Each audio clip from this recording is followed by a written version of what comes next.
السلام علیکم ورحمۃ اللہ وبرکاتہ۔ آپ سب سننے اور دیکھنے والوں کے لیے میری اللہ تعالیٰ سے دعا ہے کہ اللہ تعالیٰ آپ سب کو صحت، تندرستی والی، ایمان والی اور اسلام والی لمبی زندگی عطا فرمائے۔ الحمدللہ ثم الحمدللہ، ہم پڑھ رہے تھے سلسلہ حدیث میں ہماری کتاب ہے عمدۃ الاحکام، اور اس میں آج ہم انشاءاللہ العزیز باب پڑھیں گے، باب المزی، مزی کے بارے میں، باب المزی وغیرہ، یعنی مزی وغیرہ کا بیان۔ اور اس میں ہمارا لیسن ہے 23 اور حدیث نمبر بھی ہے 23۔ تو آئیے اب ہم اس کی جو ہے پڑھنا اس کو شروع کرتے ہیں، ورڈ ٹو ورڈ عربک اور اردو ٹرانسلیشن۔ نحمدہ ونصلی علی رسولہ الکریم، اما بعد، عن علی بن ابی طالب رضی اللہ عنہ قال، علی بن ابو طالب رضی اللہ تعالی عنہ سے روایت ہے، وہ کہتے ہیں، یہ علی بن ابی طالبین ہے۔ یہ ابی جو ہے نا یہ مجرور ہے، جب اس کو ہم ترجمے میں پڑھیں گے تو ہم نے اس کو ابو پڑھنا ہے، یعنی عربی میں ان علی بن ابی طالبین اور اردو میں علی بن ابو طالب رضی اللہ تعالیٰ عنہ سے روایت ہے۔ وہ کہتے ہیں، کنتو تھا میں، رجلا مزاءن بہت زیادہ مزی والا آدمی، فاستحییت پس میں حیا کرتا تھا یا میں نے حیا کیا، ان اسأل یہ کہ میں سوال کروں، رسول اللہ صلی اللہ علیہ وسلم رسول صلی اللہ علیہ وآلہ وسلم سے، لمکان ابنتہ منی اس وجہ سے کہ آپ کی بیٹی میرے گھر میں تھی، یعنی میرے نکاح میں تھی۔ فأمرت المقداد بن الاسود پس میں نے حکم دیا مقداد بن الاسود مقداد بن اسود کو، فسألہ پس اس نے سوال کیا آپ صلی اللہ علیہ وسلم سے، فقالا تو آپ صلی اللہ علیہ وسلم نے ارشاد فرمایا، یغسل ذکرہ وہ اپنی شرمگاہ کو، اپنے ذکر کو دھو لے، ویتوضأ اور وضو کر لے۔ وللبخاری کی اور بخاری کی روایت میں ہے، اغسل ذکرک تو اپنی شرمگاہ کو دھو، وتوضأ اور وضو کر لے۔ ولمسلمین اور مسلم کی ایک روایت میں ہے، توضأ تو وضو کر، وانضح فرجک توضأ تو وضو کر، وانضح اور تو پانی چھڑک، فرجک اپنی شرمگاہ پر۔ متفق علیہ یعنی بخاری اور مسلم دونوں کی روایت ہے، جیسے ہم نے اوپر پڑھ لیا۔ حضرت علی بن ابو طالب رضی اللہ تعالی عنہ سے روایت ہے، وہ کہتے ہیں کہ میں بہت زیادہ مزی والا شخص تھا، میں شرمایا اس بات سے کہ میں رسول اللہ صلی اللہ علیہ وسلم سے یہ مسئلہ پوچھوں، ان کی بیٹی فاطمہ رضی اللہ تعالی عنہا کے ساتھ میرے رشتے کی وجہ سے۔ میں نے مقداد بن اسود کو حکم دیا، اس نے آپ صلی اللہ علیہ وسلم سے یہ مسئلہ پوچھا تو آپ صلی اللہ علیہ وسلم نے ارشاد فرمایا، وہ اپنے اعلیٰ تناسل کو دھو لے اور وضو کرے۔ بخاری میں یہ الفاظ ہیں کہ اپنی شرمگاہ یا اپنی اعلیٰ تناسل کو دھو اور وضو کر، اور مسلم کے الفاظ ہیں کہ وضو کر اور اپنی شرمگاہ پر چھینٹے مار لے۔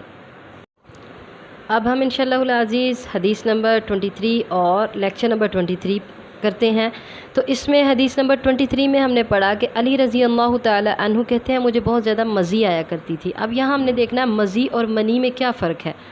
منی وہ ہے جس کو ہم ڈسچارج ہونا یا احتلام کہیں گے، اور مزی وہ ہے جو عام طور پر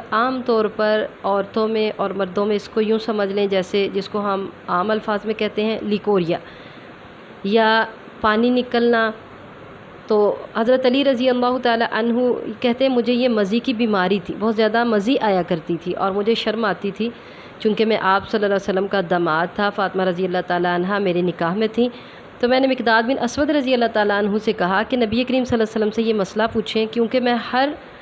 دفعہ جو ہے نا نماز کے لیے غسل کیا کرتا تھا، اور میں یہ سمجھتا تھا کہ یہ اس کا بھی معاملہ وہی ہے جو احتلام کا ہے، جو یعنی بالغ ہونے کے بعد کسی عورت یا مرد کو احتلام ہو۔ تو علی رضی اللہ تعالیٰ عنہ اس کے لیے غسل کیا کرتے تھے۔ اب چونکہ ان کو غسل کرنے میں مسئلہ ہوا کہ بار بار غسل کرنا پڑے گا، تو اس وجہ سے انہوں نے مقداد بن اسود رضی اللہ تعالیٰ عنہ کو یہ مسئلہ پوچھنے کے لیے بھیجا۔ خود ان کو جو ہے نا وہ شرم آ رہی تھی پوچھنے میں۔ جب مقداد بن اسود رضی اللہ تعالیٰ عنہ نے نبی کریم صلی اللہ علیہ وسلم سے پوچھا تو اللہ کے نبی صلی اللہ علیہ وسلم نے ارشاد فرمایا کہ سب سے پہلے کیا کرنا ہے، اپنی شرمگاہ کو دھونا ہے، یعنی مزی کو پانی سے صاف کرنا ہے، اور اس کے بعد وضو کر لینا ہے۔ اس کے لیے اتنا ہی کافی ہے، یعنی جب آپ وضو کی حالت میں ہوں، جب آپ جیسے سارا دن بعض لوگوں جو ہے ظہر کی نماز کے ساتھ وضو کیا اور پھر عصر کی نماز بھی اسی وضو کے ساتھ پڑھتے ہیں، لیکن دیکھیں اگر آپ نے نماز شروع کر لی ہے اور یہ ایک بیماری ہے جو آج کل عام ہے، بہت عام ہے، اور اس کی وجہ ہے میڈیا ہے اور یا گرم خوراکیں ہیں جو کھاد کی وجہ سے ہم تک پہنچتی ہیں، دودھ بھینسوں کو ٹیکے لگ کے ہم تک پہنچتا ہے، اور پھل اور سبزیوں میں کھاد ڈالی جاتی ہے جو گرم ہوتی ہے، برائلر مرغی ہم کھاتے ہیں جس کو فیڈ کے اوپر پالا جاتا ہے، اور اسی طرح آج جب ابھی جیسے یہ عید الاضحیٰ کا سیزن ہے اور اس میں ہم جانور خرید رہے ہیں تو اس میں بہت احتیاط کرنی پڑتی ہے، دیکھیں کیونکہ اس میں بھی جو جانور بیچے جا رہے ہیں نا اس کی تحقیق کر کے لوگ بتا رہے ہیں کہ ان کو فیڈ پہ پالا جا رہا ہے اور وہ موٹے تازے اور بڑے چمکدار سکن والے ہوتے ہیں، اور ہم ان کو اچھا خاصا صحت مند سمجھ کے خرید لیتے ہیں۔ تو ایسے جانوروں کے گوشت، ایسی مرغیوں کے گوشت اور ایسے جو ہے پھل اور سبزیاں ہمارے بچوں میں، ہماری نوجوان نسل میں یہ بیماری پیدا کر رہے ہیں، تو یہ بیماری آج کل بہت عام ہے، اور یہ مسئلہ مجھے پیچھے ایک سسٹر نے بھی پوچھا تھا، ان کو بھی یہ مسئلہ درپیش تھا، تو یہ جو ہے نا میں سمجھتی ہوں ہر کسی ینگ جو ہے نا بچی اور بچے کے ساتھ یہ مسئلہ پیش آتا ہے، اور بعض کو اس مسئلے کا پتہ ہوتا ہے اور بعض کو پتہ ہی نہیں ہوتا، تو یہ ماں باپ کا اور بڑوں کا کام ہے کہ کسی طرح سے ان تک یہ بات پہنچائیں کہ چاہے وہ ان کی بڑے بہن بھائیوں کے ذریعے یا ان کو پڑھانے کے ذریعے یا ان کے استاد کے ذریعے کہ کس طریقے سے اپنے آپ کو پاک صاف رکھنا ہے۔ تو بات میں یہ کر رہی تھی کہ بعض اوقات یوں ہوتا ہے کہ وضو کیا جاتا ہے ظہر کے لیے اور پھر اس ساتھ اس کے عصر کی نماز بھی بعض پڑھتے ہیں۔ اب جب آپ نے وضو کیا ظہر کے لیے تو ظہر کی نماز پڑھ لی، اس کے بعد وضو ہے، لیکن جب مزی خارج ہوگی